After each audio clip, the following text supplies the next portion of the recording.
front.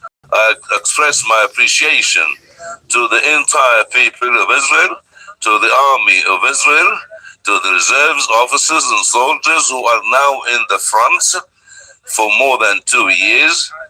We are determined to continue fighting, and we will be victorious. I have made so many discussions with the Minister of Defense, the Chief Commander, Commander-in-Chief, with the leader, with the commanders. I have met so many commanders who are determined to hit the enemy and to protect our country. We are in a war on so many fronts.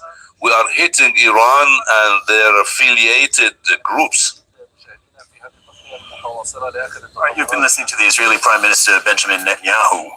It's actually feeds into the conversation that we were having with Ross Harrison and Mehran Kamrava, because we were talking about security guarantees, right? In this moment where perhaps there's a little bit of room for diplomacy or for communication between the US and Iran, Iran has said the number one thing that we want is we want to guarantee we won't be attacked again by the US and Israel. Well, you just heard the Israeli Prime Minister Benjamin Netanyahu saying we are determined to continue fighting.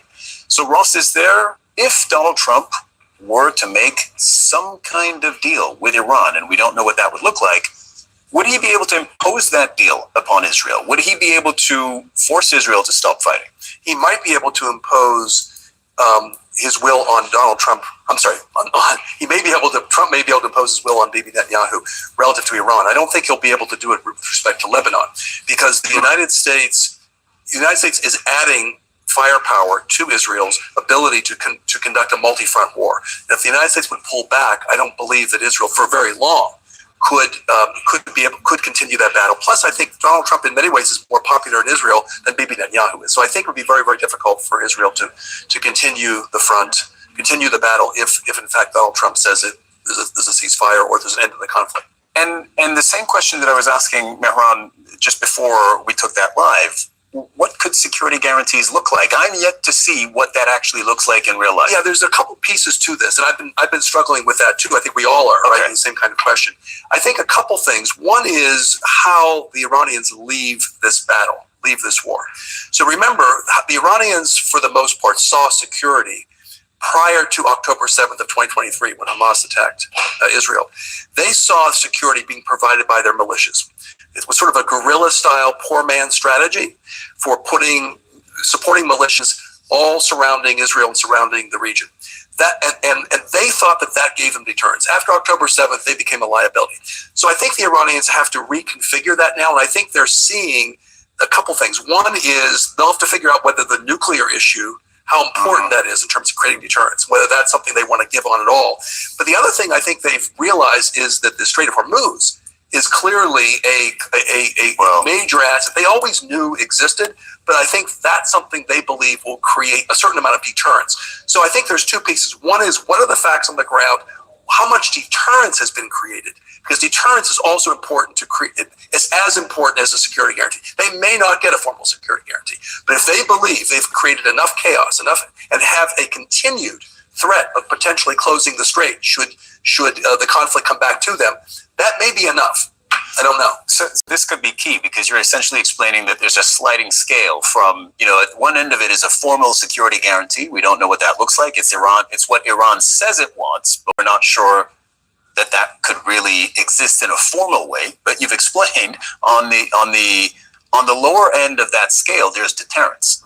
It's not a guarantee, but it's a disincentive for the U.S. and Israel to attack. And in that context, you mentioned the Strait of Hormuz. Mehran, I see you nodding. Iran used to have leverage through the armed groups which are allied to it in the region, through its missile arsenal, and through its nuclear program. We don't know what's left of the nuclear program, but it does look like Iran has just gained another form of leverage. So my question to you, has it replaced nuclear leverage with economic leverage through Hormuz? Absolutely. And I think it's important for us to take note of what is going on right here in our neck of the woods. What we've seen over the last several weeks are that increasingly the Iranians and, of course, the Americans and the Israelis, but in this case, the Iranians have been willing and able to cross successive red lines. So they've attacked oil installations, energy installations here in Qatar, and they still have, they've threatened to attack Ras Al Khaimah in the United Arab Emirates.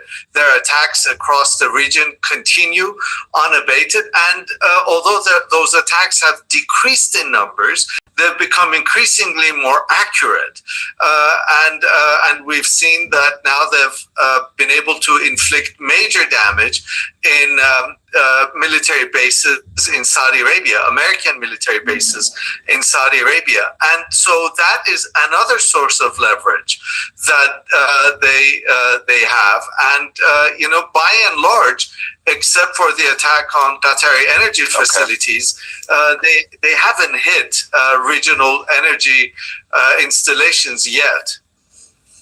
So it could be that Iran ends up with more leverage if this were to end now than it had before the war. Okay, we'll leave it there for now. Mehran Kamrava, Ross Harrison, thank you very much to both of you. Thank you, Cyril. Thank you. And with the conflict in the Middle East disrupting global energy shipments, African nations are facing a fuel supply crisis. Countries like Ghana, South Africa, and Kenya are looking to Nigeria's Dangote refinery, but it may not be able to keep up with the surge in demand. Ahmed Idris reports from Lekki in Nigeria.